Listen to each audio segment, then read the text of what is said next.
With 175,350 possible combinations of Pokemon fusions, Pokemon Infinite Fusion is already a crazy game, and randomizing it makes it even crazier.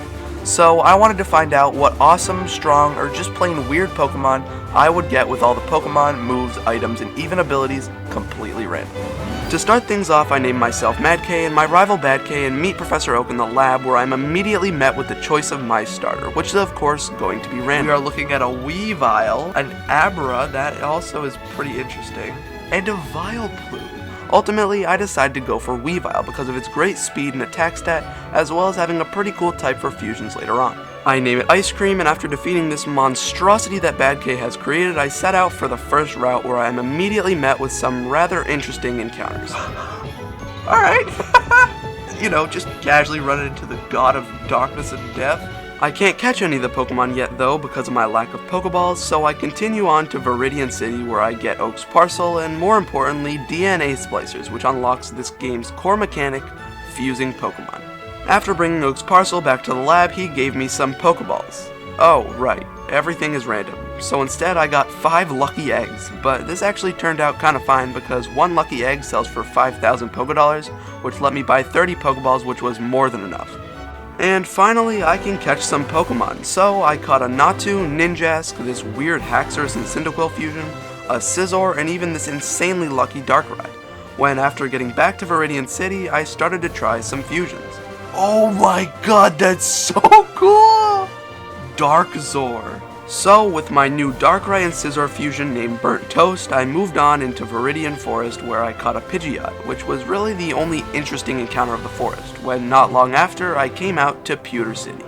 And with the first gym looming, I decided to try fusing some of my Pokemon, unfusing Burnt Toast and instead fusing Darkrai with Haxorus, which looked really awesome, but I decided to keep Scizor on Darkrai, and instead fuse Haxorus with Pidgeot, resulting in one of my favorite fusions in the whole game. Oh, that actually looks really cool. Not just because it looked cool either. It was strong, and only when trying to level it up for the first gym did I realize its power, because it started with Dragon Rage when I caught it, which is a move that always does 40 HP of damage, and this early on in the game, one-hit KOs everything. So after leveling up Chicken to level 11, I decided to challenge the gym, which was kinda tough, because unlike mainline Pokemon games, this game only lets you take in the same number of Pokemon as the gym leader has, making the battles actually fair.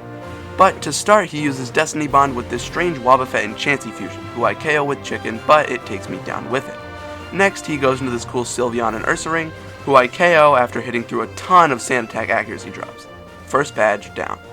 I set out for Route 3 just wanting more Pokemon options for fusions when I ran into a Rayquaza, who I tried to catch time and time again, but with no luck, eventually dying to a struggle.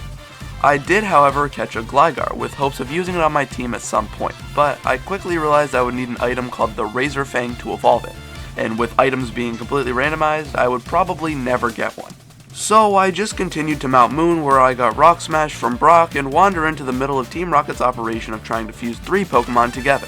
And after they forced an innocent man to battle me against his will, I beat him, making their operation fail, and they leave, allowing me to continue to Cerulean City, where I immediately run up to Nugget Bridge, where Bad K challenges me to a battle, which I very easily win with Chicken alone, and decide to challenge the gym immediately after. Misty leads with this funny little Scyther and Krabby fusion, who I take out with a Dual Chop. Next up is the Lantern and Scizor, who are similarly taken out by a Dual Chop.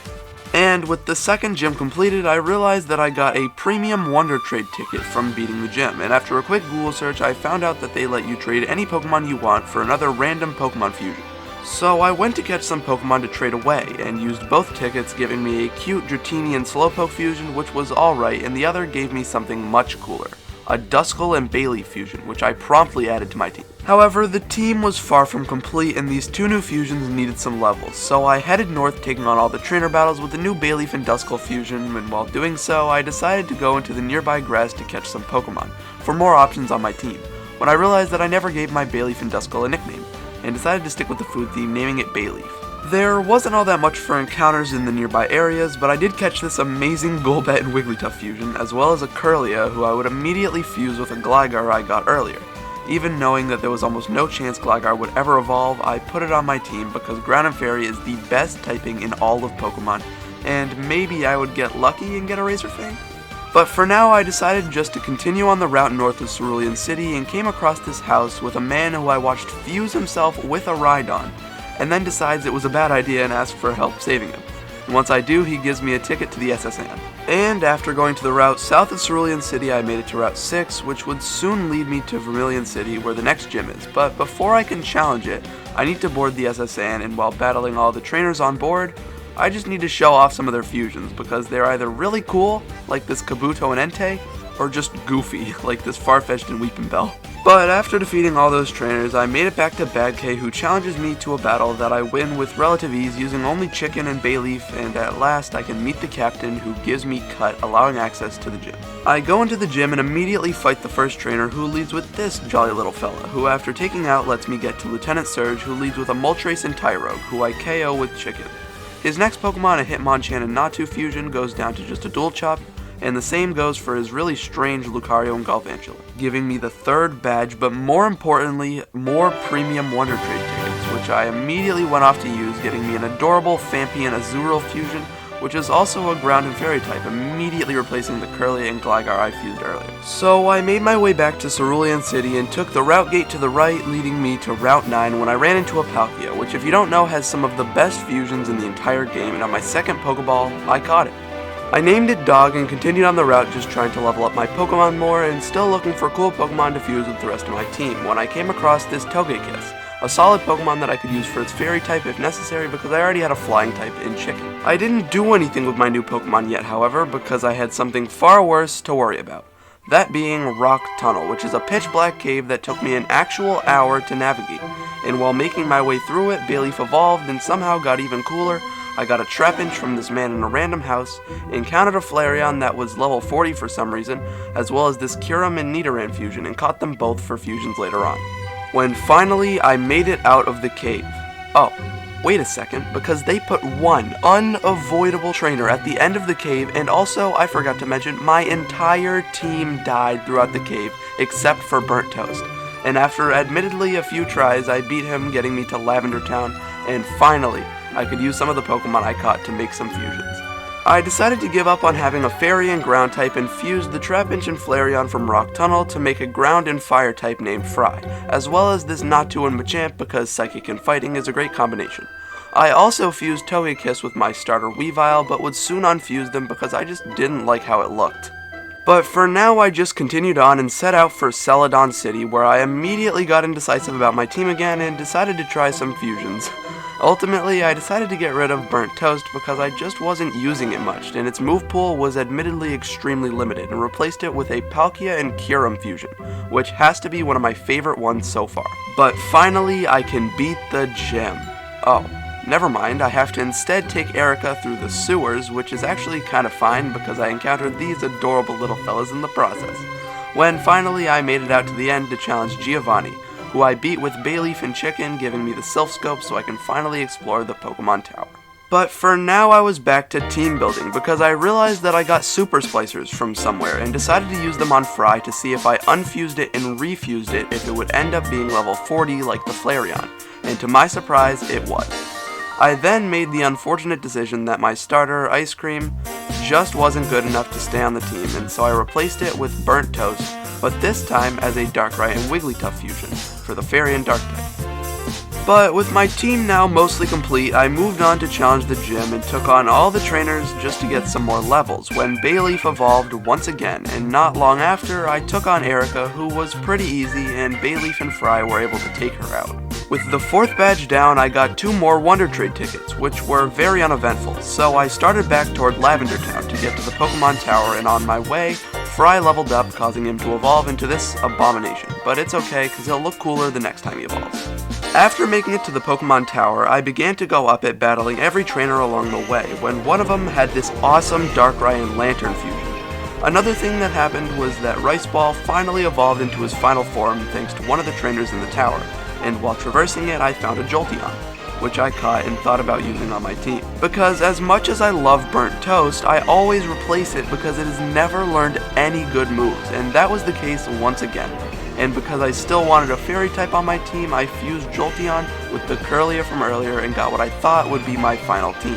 And you may have noticed that my team has been changing a lot, which is mostly because of there being so many awesome options for Pokemon I can use, but I was sure this would be my final team once Cotton Candy evolved, which I intended to do while making it to the top of the Pokemon Tower.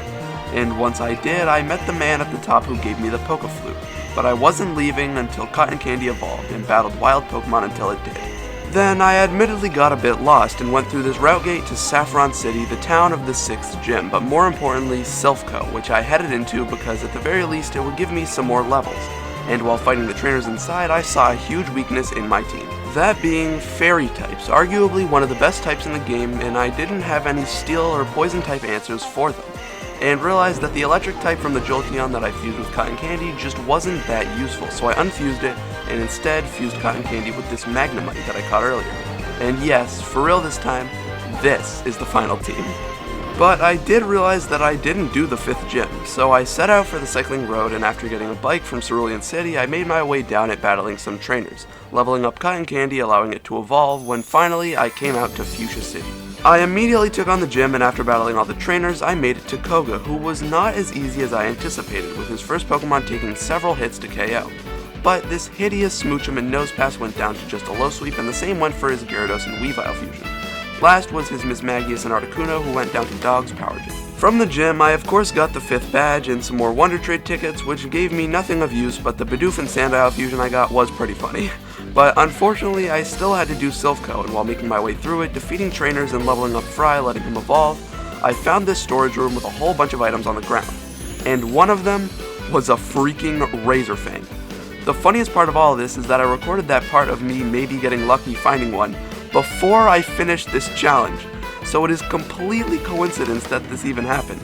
But it's too late now, and I'm not going to use the Gliscor on my team, so I just moved on. And after defeating every single trainer in the whole building, I saved all the people and made it up to Giovanni, who challenges me and Bad Kate to a double battle, which was pretty easy, with Fry and Bayleaf pretty much sweeping it. With Giovanni down, the 6th gym was up next, which I got incredibly lucky with the puzzle for, getting to Sabrina almost immediately, and I completely swept her with Cotton Candy, getting the badge and Wonder Trade tickets, but more importantly, the ability to use Surf. Because the item you need to evolve Magneton, the Magnet Stone, is found in front of the power plant, which you can only get to with Surf. But first I needed Surf, so I went into the Safari Zone to get it, and on my way picked up all the items, and wouldn't you know it, wait, is a Magnet Stone what you use to evolve? This is what you use to evolve Magneton? Does that mean that it was random? Yup. I completely forgot that the Magnet Stone in the power plant would be randomized, and with some insane luck, I got one in the Safari Zone on my way to get Surf. So I evolved Cotton Candy right then and there and continued on because I still needed to get Surf to get to the 7th gym. And that was exactly what I did, making my way to Cinnabar Island, battling trainers along the way, including this awesome Suicune and Zoroark fusion. But not long after, I made it to Cinnabar and the Pokemon Mansion, when after flipping some switches and battling a ton of trainers getting more levels, I found Blaine, who returned to the gym for me to challenge him. I entered the gym, and after, of course, getting all the questions right and not having to battle a single trainer at all, except maybe 1 or 2, I made it to Blaine, who was pretty easy even though I was rather underleveled, with Chicken taking out most of his team, giving me the 7th badge and some Wonder Trade tickets that I promptly used but didn't get anything I wanted to use just because of how attached to my team I already am. But with my team being so underleveled, I debated grinding up a little bit, but decided not to, and that I wanted to progress until it was absolutely necessary.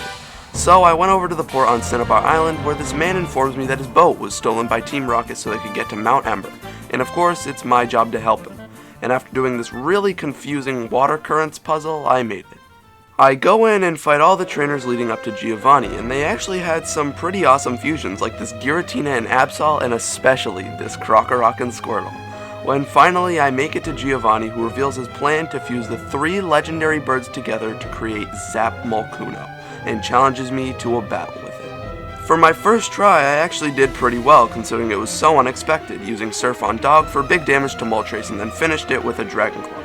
But that's about as far as I made it and had to reset. Attempt 2 started off the same with Dog, but because it hits me 3 times for every time I hit it once, it KOs me before I can attack again. I go into Bayleaf, but it's too slow and just gets knocked out, but Fry is able to do huge damage to Articuno with a Flare Blitz, but goes down to an Ancient Power. Chicken is able to finish off the Moltres part before he gets KO'd, but I use Cotton Candy as an opportunity to revive Fry and finish it with a Fire Fang, causing Giovanni's operation to fail once again and all the birds to split up, but Moltres stays for us to battle it. Let's see what it is.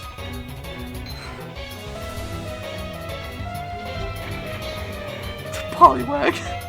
But with Giovanni down, I head back to the Viridian City Gym, which is now open, and after challenging all the trainers for some more levels, I challenge Giovanni, who leads with a Lickitung and Jigglypuff fusion, which goes down to a Flash Cannon. Next, his Togekiss and Weavile goes down to a Fire Fang, and his Poliwhirl and Clefable faints to a Petal Blizzard. Chicken finishes his Hitmonchan and Clefable, and Bayleaf takes out his second Poliwhirl and Clefable, making him evolve at the end of the battle, giving me my true final team. Now that I beat the final gym, it was time to take on Victory Road and the route leading up to it, and as you can probably guess, battling all the trainers because I am extremely underleveled. But I wanted to try progressing without grinding until I couldn't anymore, and made my way through Tojo Falls. But on my way to Victory Road, I fought this trainer with one of the coolest fusions of my whole playthrough, and after beating him, I entered the cave. And because of my immense intellectual prowess and Pokemon knowledge, it only took me a mere 28 minutes to finish the Victory Road puzzle, which, all jokes aside, I thought was pretty good considering I beat almost all of the trainers, leaving my team all around level 50. And considering the lowest Pokemon of the first member of the Elite Four is 54, higher than any Pokemon on my team, this was gonna be a tough one. And after buying some potions and refining my team's movesets, I immediately jumped into the first battle because I knew it was nothing my team couldn't handle. Lorelei leads with a Raichu and Honedge, which goes down to an Earthquake. She then goes into the same Darkrai and Lantern as before, who Cotton Candy makes quick work of, and Chicken does the same to her Nidoqueen and Jolteon fusion. Next is a Galvantula and Lucario, which Cotton Candy KOs once again, and her final Pokemon, a Krabby and Chinchou, goes down to just a Petal Blizzard. And that's the first Elite Four. I heal my team and go straight to Bruno, KOing his first Pokemon with a Surf from Dog, when he goes into the very Meganium and Duskull fusion my own Bayleaf evolved from, but Fry KOs with a Fire Fang. He then proceeds to go into the same exact Pokemon but evolved, who Fry does the exact same thing to, and he sends out the exact same Pokemon as his first, who Dog once again takes care of with ease. Last is a Roselia and Yamask fusion that goes down to Cotton Candy. Next up is Agatha, who leads with a Mismagius and Houndoom fusion, and Cotton Candy KOs it with Moonblast. His Houndoom and Shieldon is washed away with Surf, the Weavile and Gligar is bitten by Fire Fang, and both of her Zoroark and Suicune are eviscerated by Moonblasts. Time for the final Elite Four. Lance leads with a Trapinch and Gyarados, who I KO with Bayleaf. He then puts in a Gyarados and Trapinch, who I figure I'll do the exact same thing to. But oh no, this one outspeeds and lands a Fissure, which is a 30% accurate move that KOs no matter what. I then go into Dog to finish it off, but that sure was lucky. It wouldn't happen again, right? See, his next Pokemon tried a Fissure and missed it. That's more like it. What is happening? Yup, it hit another one, and I am forced into Chicken to finish it. Then is his Geodude and Rhydon, who goes down to just a Moonblast, and his last Pokemon goes down to a Petal Dance. But oh no, it takes me down with it because of Pyukumuku's stupid ability. So I try again, and he leads with his Corsola and Nidoqueen, which I KO with Bayleaf. His Flygon and Flareon goes down to a Surf, letting me learn Hydro Pump, which I immediately use on his next Pokemon. His Trapinch and Horsey goes down to a Moonblast because it's just so weak, and his Probopass and Mamoswine fusion goes down to some Brute Force with Outrage, making only the champion remaining. My rival Bad K, who has watched me build my team of awesomely randomized fusions from the start, it is finally time, and with me being 6 levels lower than his first Pokemon, it would prove to be tough. He leads with a Flygon and Kingdra, who Cotton Candy makes quick work of. The Typhlosion and Haxorus goes down to just a Surf, and his starter, Alakazam and Vileplume, goes down to a Fire Fang. He then brings in Tentacruel and Magnezone, who I KO with Bayleaf's Petal Dance, and his Blastoise and Charizard falls to just an Earthquake. And his final team member, a Bibarel and Crocodile, succumbs to a Petal Blizzard. Let's go, dude! Oh my god! I can't believe it! And overall, I, of course, loved my team. The team of completely randomized Pokemon fusions that was 10 levels lower than all the Elite Four, but still prevailed in the end.